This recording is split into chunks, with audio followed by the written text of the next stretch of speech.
Bagaimana cara kita menyikapi teman yang selalu menggempar-gemparkan khilafah? Tanya ke dia, emang para nabi dulu tujuan dakwahnya khilafah ya? Nabi Nuh 950 tahun berdakwah dapat khilafah enggak?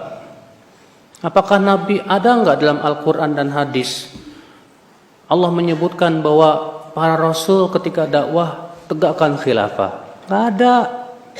Yang ada dalam Al-Quran sudah saya sebutkan kemarin dalam surat An-Nur ayat 55. Wa khilafah itu janji Allah bagi suatu negeri yang mentauhidkan Allah dan menjauhi apa?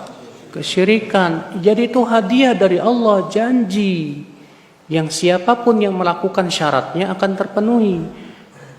Ya. Maka khilafah bukan tujuan dakwah kita. Rasulullah SAW ketika berdakwah di kota Mekah, apa pernah kita dapat riwayat Rasulullah SAW yang selalu digempar-gemborkan tegakkan khilafah, tegakkan khilafah? Tidak ada.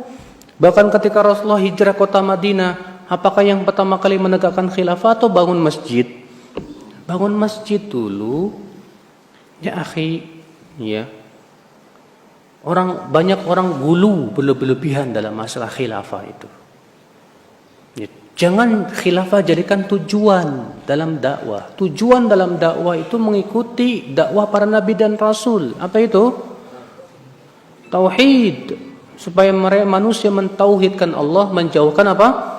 Kesyirikan. Dan ini memang jalannya terjal sekali, Pak. Berdakwah kepada tauhid itu berat sekali. Kenapa? Karena kita harus menghadapi orang-orang yang doyan kesyirikan dari sebagian kaum muslimin maupun di luar Islam. Ya. Karena orang yang mendakwahkan kepada tauhid, konsekuensinya apa? Berlepas diri dari semua yang disembah selain Allah. Berlepas diri dari setiap yang menyembah selain Allah. Tentu banyak orang akan marah dengan ini, Pak. Iblis pun akan marah, bala tentara iblis pun akan marah. Tapi kita harus lakukan karena ini yang dijalani oleh Allah dan oleh Rasulullah SAW dan para rasul sebelumnya. Sampai di antara rasul ada yang dibunuh dan yang lainnya demi untuk berdakwah kepada apa? Tauhidullah Jalla wa Ala. Tapi enggak masalah. Ya, karena inilah jalan yang diridhoi oleh Allah Subhanahu wa taala. Maka dari itulah ya akhi, sebagaimana sudah saya jelaskan kemarin bahwa dakwah para nabi dan rasul memfokuskan kepada tauhidullah Jalla wa Ala. Enggak ada nabi dan seorang nabi pun yang fokus dakwahnya kepada politik, enggak ada. Enggak ada nabi yang fokus dakwahnya kepada perbaikan ekonomi, enggak ada. Ya. Rasulullah SAW ketika pertama kali berdakwah di kota Mekah, perzinahan ada tidak? Banyak. Minum arak, Masya Allah, perjudian, demikian pula berbagai macam maksiat. Tapi apakah yang Rasulullah serukan? Tinggalkan judi, tinggalkan zina? Tidak. Kata Aisyah, adalah ayat-ayat yang pertama kali turun tentang surga dan neraka. Kalaulah yang pertama kali turun, jangan berzina, barangkali kami tidak akan meninggalkan perzinahan. Na'am ya akhal Islam, azani Allah wa iyyakum.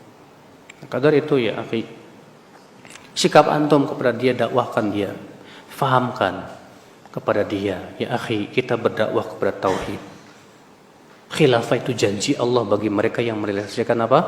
Tauhid. Kalau ternyata Allah berikan kekhilafan, alhamdulillah. Kalau enggak juga enggak masalah. Yang penting kita wafat di atas apa? Tauhid.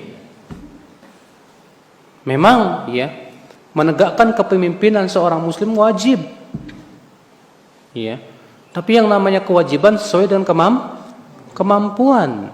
Tapi dalam metode dakwah yang harus kita dahulukan yang paling penting dulu, apa itu? Tauhid.